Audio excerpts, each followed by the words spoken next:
Imagine holding a piece of paper, a simple postcard, that has traveled through time and disaster to find its way home. This isn't just a story about mail. It's a story about a love that refused to be washed away. Our story begins in the vibrant, music-filled streets of New Orleans 50 years ago. Meet Alan and Sarah.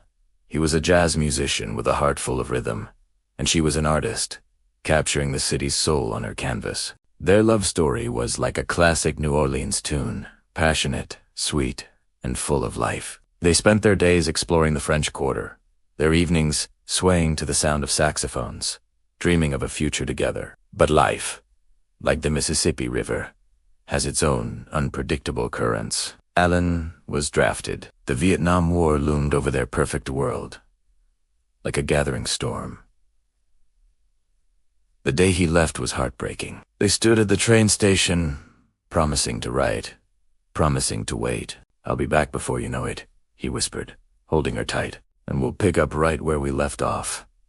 Sarah watched the train disappear, clutching a small painting she'd made for him, a symbol of her unwavering love. True to his word, Alan wrote.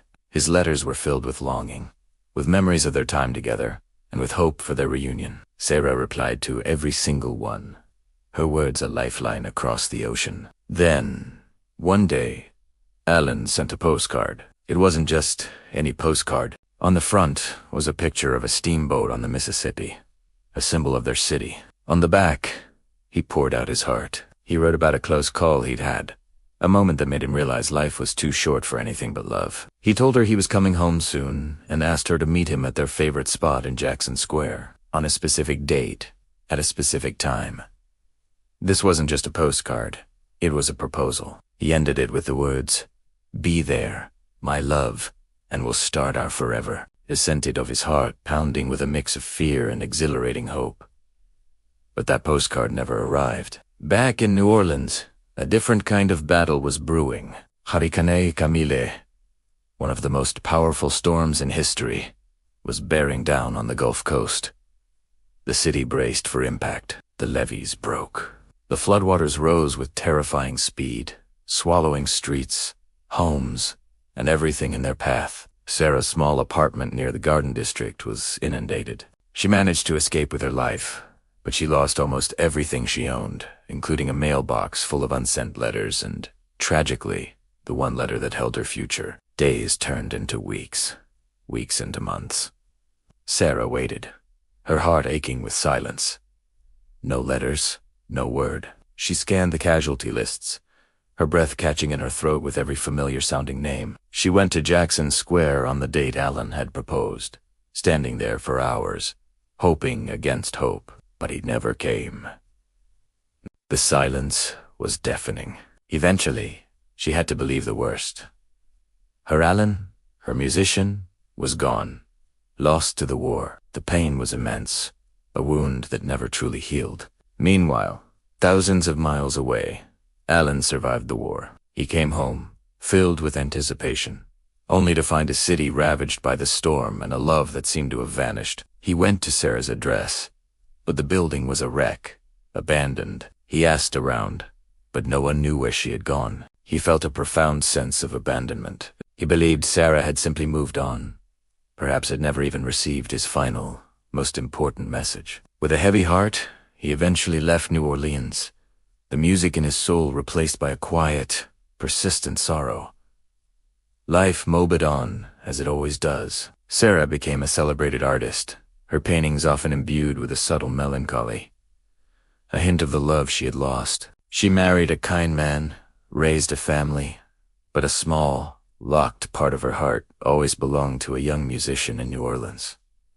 Alan also built a new life. He became a music teacher in a quiet town up north, sharing his passion with new generations. He too found companionship, but the vibrant melody of his first love never completely faded. They lived parallel lives, separated by a twist of fate and a lost piece of paper. Now, let's fast forward 50 years. A young couple in New Orleans buys a dilapidated house, one of the many that had been damaged in the hurricane and never fully repaired. During the renovation, as they're tearing out a water-damaged wall, something falls out from behind a baseboard. It's a small stack of old mail, warped and stained. And on top, as a postcard. The ink is faded, but the words are still there. Be there, my love, and we'll start our forever. The new homeowner, a history enthusiast named Chloe, was intrigued. This was more than just old mail. It was a story. She felt a responsibility to see it through. The postmark was clear. The name Sarah was legible. The sender's name was just Alan. It was a long shot, but Chloe started digging. She searched social media, public records, and local artist archives from that era. Her search for Sarah the artist from the 1960s finally led her to a gallery website featuring the work of Sarah Vance. The bio mentioned her early years in New Orleans. Chloe took a leap of faith and sent an email, attaching a photo of the postcard. Miles away, Sarah, now a grandmother with silver hair and wise, gentle eyes, opened the email. She saw the picture of the steamboat, the faded handwriting. Her hands began to shake. She read the words she was never meant to see, the words her heart had waited a lifetime to hear. The floodgates of memory opened, and 50 years of contained grief and unanswered questions came pouring out. It wasn't that he hadn't loved her. It wasn't that he'd forgotten. He had asked. He had wanted to start there, forever. With the help of her granddaughter, Sarah found Alan. He was listed as a retired music teacher in a small town in Vermont. Her heart hammered against her ribs as she dialed the number. An elderly man's voice, aged, but with a familiar warmth, answered. "Hello," he said. Sarah took a deep breath. "Ale," she whispered.